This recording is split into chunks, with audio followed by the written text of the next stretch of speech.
Yan guys, dito na tayo sa ating second area. Dito natin papakawalan yung tatlong natitira natin guys na mga baby G. Buksan ko muna.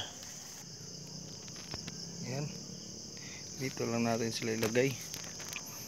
Buksan lang natin. Saan ba maganda sa puwitan? Hirap pag isang kamay lang guys. Yan, lagyan natin. Yan, bukas na. Yan, itong isa naman.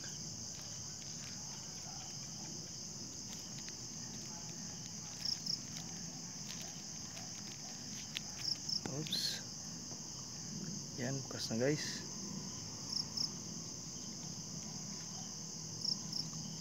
Isa naman.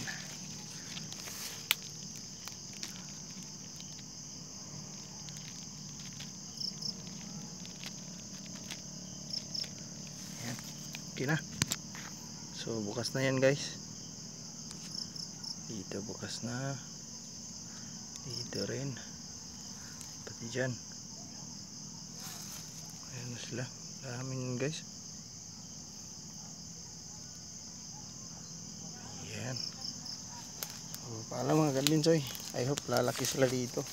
Maganda yung ano dito kasi wala masyadong puno. Mabababad sila sa araw. Tapos yan, mga kugon. Kugon yung damo. Alam na mga kadlinsoy.